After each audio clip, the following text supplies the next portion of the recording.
Hi, Misha here, and I recently showed you an Air Force One 144 scale model of a Boeing B-29, and the video with the B-52 model, same scale from Corgi. That was the so-called silver plate series. So for this video I brought out a more conventional Air Force One B-29. This is a Korean War. It has the full turrets. This is a conventional bomber. Because I wanted to talk about this model from Corgi. This is a Soviet-Russian Tupolev Tu-4. NATO reporting name Bull. And this is a straight copy, or about as much as straight copies ever exist in the real world, of the Boeing B-29. So it essentially has the same specs. And this model is another from Corgi. So I thought it might be fun to talk about the Tupolev a bit. And kind of compare it with the Air Force One.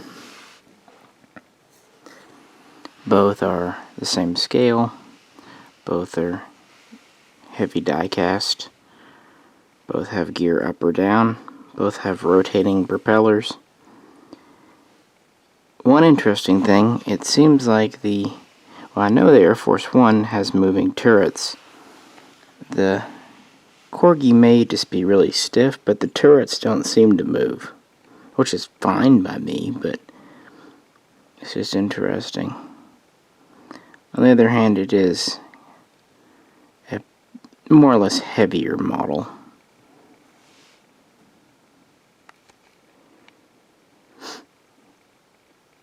The Tu-4 is going to have the same basic dimensions and specs as the B-29. It is also 99 feet long, a wingspan of just a hair over 141 feet. It has basically the same bomb payload. The American B-29 could carry around 12,000 pounds standard, but up to 20,000 for short-range missions. The TU was about the same, maybe just a little bit heavier lift capability, but not by much. This all started in the 1940s, of course, World War II. Stalin, the Soviet-Russians, did not have a long-range strategic bomber, and Stalin did try to acquire some, at the time, extremely new and cutting-edge B-29s from America using the Lend-Lease program, but they were not going for that, and I think Stalin knew it. But in 1944, Russia would actually acquire 3 B-29s, because at that time Russia was neutral, technically speaking, in America's war with Japan. So when 3 B-29s had to land in Russia because of battle damage, the planes and crews were interned. They weren't exactly prisoners, but they weren't exactly guests. Again, they were neutral. Also, Russia would end up with the debris from a 4th B-29 that crashed. And while the crews were pretty quickly returned home, the B-29s were not. Of course, America protested, demanding their return. Russia, of course, did not listen, and immediately Stalin ordered that the Tupolev Design Bureau reverse engineer a B-29 for Russia. At that point, they had already been working on a Russian strategic bomber known as the Tu-10, but this was ordered suspended, and they were immediately to take advantage of the B-29s that had appeared in Russia and make a Russian version. And Stalin was very insistent that it be an exact copy. He wanted a B-29. They had 3 aircraft, so they used the first one. They took it apart, completely dismantled it, replicated what they could. The second one they used for flight testing, trials, later on training. And the third one they kind of kept as a baseline study model. Plus, again, they had some parts and bits from the wrecked one. So, they had 3 and a quarter, let's say, aircraft to study. And it didn't take them long to reverse engineer it, considering that in America, the B-29 was the most expensive and one of the most advanced projects of World War II. In many ways, even more so than the Manhattan Project.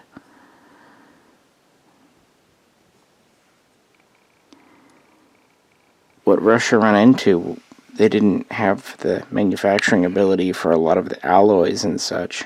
Also, as is famously known, they use the metric system, so the dimensions of the sheet steel were not exactly the same, meaning that the Tu-4, as it became known, had slightly thicker skin.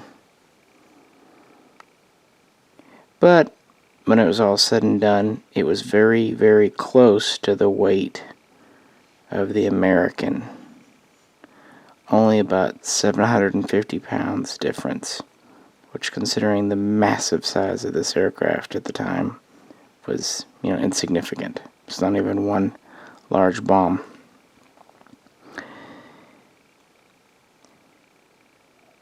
It took them about 2 years, and finally, at the beginning of 1947, they had a prototype ready.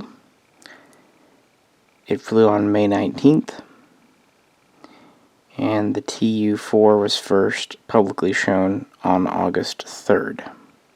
These were immediately put into mass production and began to be integrated into Russian service by 1948. And by 1949, they were in large service and were in full rate production. There's only a few differences between the Russian Tu-4 and the B-29. Instead of having 50 caliber machine guns, the Russian plane had arguably an improved defensive system using 23mm cannon. The American plane would usually have 10 machine guns, but this would have 10 cannon instead. They would also use Russian-produced engines. And finally, they would use Russian radio equipment and other avionics just to comply with the rest of the fleet. But everything else was pretty much directly copied from the American aircraft,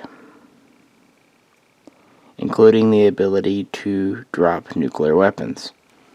The B-29 was the first American plane to drop an atomic weapon.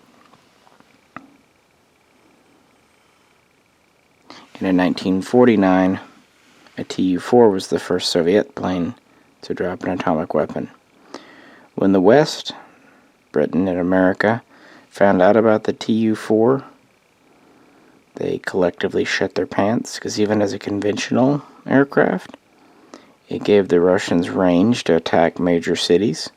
And then, of course, after they tested their first atomic weapon, it was clear that Stalin now had an atomic bomb and a means to deliver it.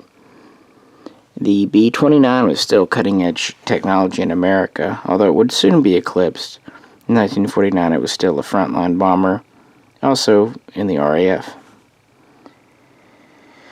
But of course, technology would soon progress on.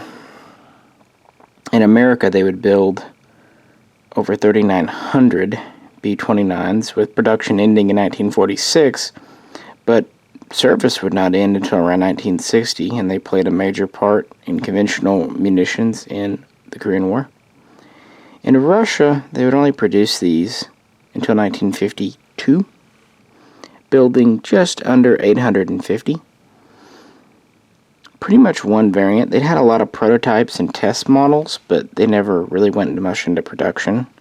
They even had an anti-shipping version, the Tu-4K, that could carry a couple of anti-ship missiles. But for the most part, these carried 6 1,000-kilogram conventional bombs.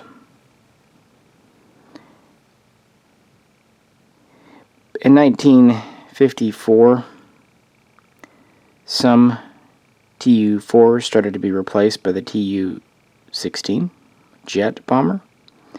And then in 1956, even more were replaced by the turboprop Tu-95. Still an impressive turboprop even to this day. After these were taken out of frontline strategic bombing service use, about 300 were converted over to just troop passenger transports. Other variants were tried, like even kind of more of a commercial airliner, but they never went into production.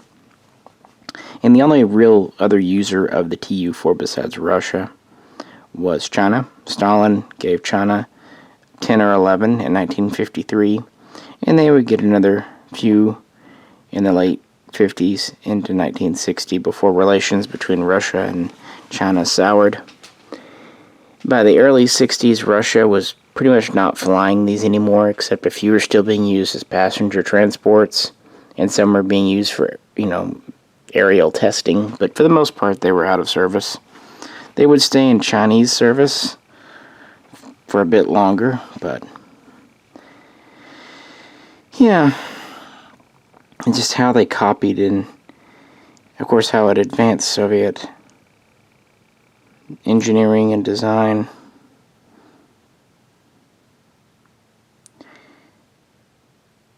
It's funny when people talk about the Kalashnikov, they often say that Mikhail Kalashnikov copied the MP-44, which I definitely don't agree on.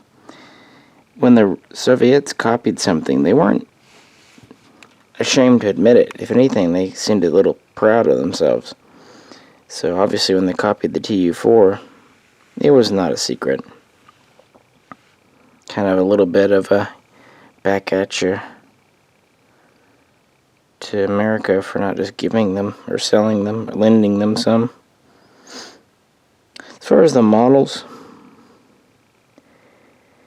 the Corgi is heavier, slightly more metal content, like the rear stabilizers, whereas on the Air Force One, they're plastic. The horizontals are the verticals, metal. But I don't think that all the Air Force One are shabby for the money and everything else.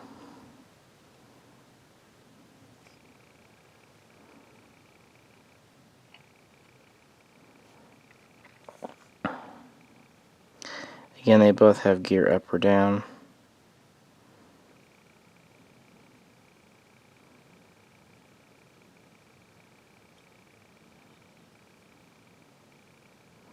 Typical Corgi quality.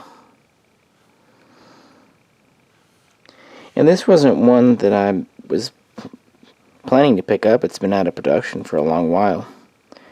But the same eBay seller that I got that B-52 from found one of these kind of hiding in the back and offered it to me at a good price. And I figured, what the hell?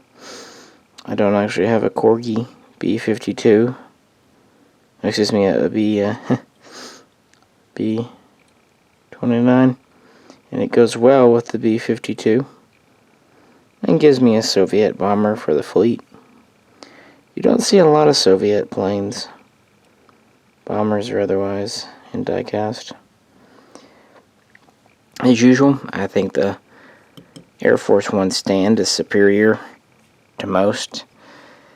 It's just very stable, whereas the Corgi, as you saw, is a little wobbly.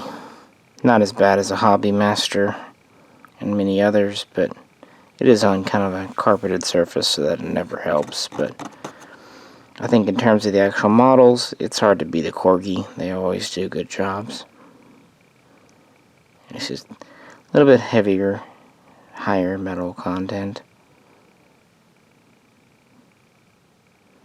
Yeah, I thought this would just be a fun one to show you. Record a quick video before I hit the hay, so if you like it, if you could subscribe and comment, all that good stuff, I would be much obliged.